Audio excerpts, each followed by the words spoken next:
Asbury. Today is Friday, November the 1st. I'm Ian Downer, and on today's edition of the WRAMS broadcast, we have great stories to bring you from this Red Ribbon Week.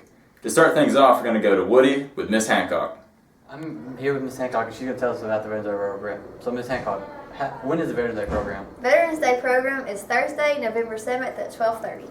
And what are we doing at the Veterans Day program? Well, we've invited all of our veterans from the community, family, and friends of our students here. All of our veterans are being sponsored by a class or a club. Also, we're going to have students singing. Miss Gillen's class is performing. We have several students who are playing instruments and singing. And the senior class is doing a special with Miss Price. So we're going to try to honor their veterans in very many different ways. Thank you. Thank you. Hey Asbury, I'm here with Senator Clay Scoffield, who has come to talk to the senior government class. So Mr. Scoffield, how long have you been involved in politics? Since 2010 I was elected, but I've been involved in politics, working in campaigns and things like that since 1996. I was 16 at the time. Well, what made you want to get into politics at such a young age? Really wanted to make a difference for the younger people. We oftentimes get overlooked, and a lot of the things that our government passes, we have to live with. The young people have to live with, especially when we're talking about the federal government and passing. Right now we're surpassing $17 trillion in debt that Washington has assumed. Well, that leaves it to our generation and generations to come that we have to pay for that. So we're going to wind up having to pay for the mistakes that our predecessors have made. And I wanted to be a voice to try and stop some of that. And we've been successful on the state level, and hopefully we can the young people can get more engaged, and we can stop the excessive spending on the federal level as well. Do you have any suggestions on how younger people, teenagers, early 20-year-olds can get involved in politics? The same way I did. I was 16 when I got involved in my first political race. It was Sid McDonald, who's from ARAB, and he launched a bid for a U.S. Senate campaign. And I got involved in his campaign. In 1998, I was involved in then Governor Fob James' re-election campaign. And then 2000 with the George W. Bush campaign when we beat Al Gore. And that was an exciting one. I was actually in Florida at that time, which was where it really came to a head. It came down to the state of Florida, whether it was going to be Al Gore or George Bush, and we wound up winning that. So, you can start out small and work your way up, but eventually you could wind up in an elected office like this. And so, I highly recommend for young people to identify candidates that they believe in. That's the key. Make sure that you believe in the candidate that you're supporting, that they are standing for the issues and fighting for things that you believe in, and is going to make your country, your state, or your county, or even your town a better place. And get involved with that and help them, whether it be going door to door to pass out information, or helping at a phone bank. So there are a lot of things that young people are critical in during a campaign. So I highly recommend getting involved, because it's your government too, even if you can't vote.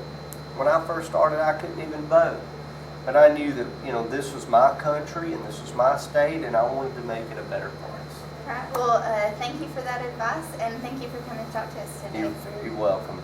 Very welcome. Right now, Erica Castaneda is going to interview some of Miss Bruce's art students, and then you're going to have Elizabeth interviewing Miss Gillen about stuff that's all pertaining to the Veterans Day program.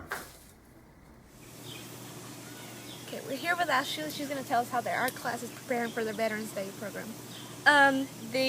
We are making pictures for the Veterans Day program in art class. So when is the Veterans Day program? November the 7th.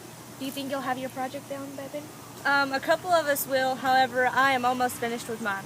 All right, well, thank you for telling me. Thank you. The Veterans Day program is coming up November 7th, and I'm here with Miss Gilliland, and she's going to tell us what she's doing to prepare for it.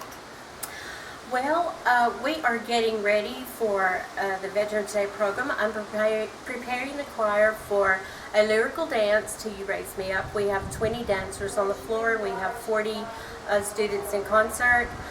Veterans Day is very important to me. In 1994, I think it was President Bush who proclaimed that all schools and all public places would do honor to those veterans, the ones that have gone, the ones that are serving, and the ones that have served in the wars. So I'm very proud of my students. They are awesome, and I can't wait to see them perform. So we're going to be performing November the 7th. Come and see us. Can't wait. Right now we're going to go to Hillary Davis with the Teacher of the Week. This is Franklin, who is the Teacher of the Week this week. So tell me a little bit about yourself. I'm originally from Chicago, Illinois. I have two sons. They're both out of the house. One is getting married in February, and one now is at the University of Alabama. And how long have you been teaching here? In January, it'll be 2 years that I've been at Asbury. Okay, thank you. Thank you.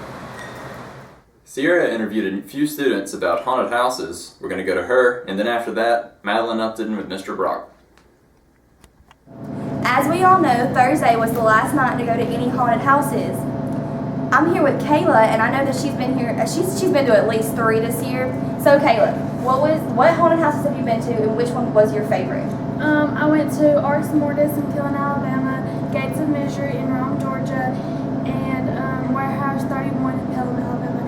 And Ars Mortis was by far my favorite haunted house of all time. Why? Because it was really good and well worth the $20 that we spent, and the gas money we spent driving there. So how long did it take you to get through the whole thing? A good 45 minutes, if probably longer than that. Did you get scared? Yes, I screamed a lot. When the time I got out, my throat was hurting really bad from Did you screaming. lose your voice? Not really, in a way, but it wasn't that bad. Okay, so did you react better or worse compared to everybody else that went with you? Probably worse because I was one of the ones that screamed a lot, and I was trying to get in the middle of the crowd so nothing would get me. Okay, so you can say that your October was really good. Yes. All right, thanks. I'm with Collier, and he went to his first haunted house last Saturday. Okay, so Collier, how did it go? Well, first of all, when I was going in there, I really thought I was about to cry because it was scary looking. You could hear people screaming all through it, and when they first opened the doors, I thought I made a mistake. Okay, going so in there. wait, it freaked you out more hearing other people scream? It was when you walk in there, actually, yeah, because everybody's lined up. You see people go in there and they start screaming as soon as they open the door. So I was just expecting the worst. Okay, so which haunted house was this? Aatrox. Okay, how did you react? 'Cause, like, when you actually went through it, was it as scary as you thought it was going to be? It was pretty scary, but being with other people and seeing them scared and screaming was funny. Then. Okay, did you react better or worse compared to other people? Probably better because I didn't scream as much. Okay, so you can honestly say you'll probably go back to another haunted house? Yeah, definitely. Okay, so your first one didn't scare you so bad that you just can't go back? Yeah. Okay, so you had a good... Yeah. Okay. All right, well, thank you. Thank you. Mr. Brock, and he's going to give it some advice to freshmen. So, Mr. Brock, what advice do you have for freshmen that are still not getting the hang of high school? They probably aren't going to like what my answer would be. High school's a different animal than middle school, and you kind of got to grow up. And some freshmen struggle with that some, often up until Christmas, and then after Christmas, freshmen often seem to mature. High school's harder. You have to work harder. You have to pay attention. You have to be more respectful. You're growing up, and growing up's not fun sometimes, but it's real life. And so freshmen, work harder and put your big boy pants on and grow up. That's the best advice I can give you. Okay, thank you, Mr. Brock. I bet the freshmen will like that. I'm sure they won't.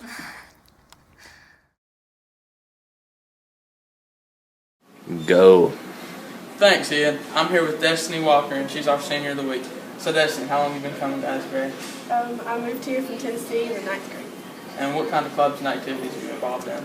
I'm in FFA, RSVP, and I'm vice president of FBLA. And what's your plans for after you graduate? Go to Sneed and then transfer to a big college and study dentistry. Okay, what's your favorite college? Last Saturday was ACT test day. Allison's going to go interview some students about how they think they did.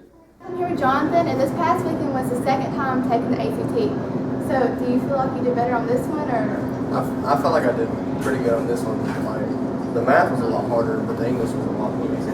So, do you think your score went up? I think it did. Well, hopefully it did. Let's head on over to Melissa, and then when she's done, we're going to go over to Holland. Okay, we're here with Alex and Lance, and they're going to tell us how they're preparing for the Veterans Program. We've been practicing for about the last 3 weeks, on and off, and with Coach Harrison here, and we started off going to perform a song by Keith Urban, and we had to swap up songs because I couldn't hit the range, so I couldn't play the solo because it was stupid. And the original backup plan was Courtesy of the Red, White, and Blue, but due to Foots being shoved up rear ends, we could not sing that. And so we swapped to American Soldier. Okay. It's really easy, so we'll go ahead and do it. It will sound good. Okay, thank you. What Halloween costume you've ever worn? Wolverine. What Halloween costume you've ever worn? Batwoman. Thank you. Halloween costume you've ever worn? The one I'm wearing this year, Michael Myers. Okay, thank you. Halloween costume you've ever worn?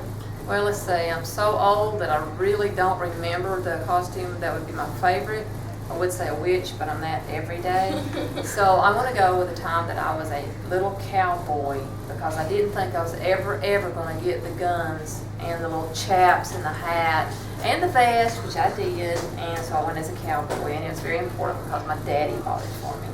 Okay, thank you. You're welcome. What Halloween costume you've ever worn? Chucky. Okay, thank you. What Halloween costume you've ever worn? It would be my ninja outfit I wore one year. Okay, thank you. You're welcome. Halloween costume you've ever worn? A fairy princess. Okay, thank you. This concludes this week's edition of the WRAMS broadcast. Monday, you need to watch the basketball preview video. It's going to be really good. We have basketball player introductions, and Lance Childress interviews Coach Pelham. The first game's Tuesday. I hope I see you there. Have a great week.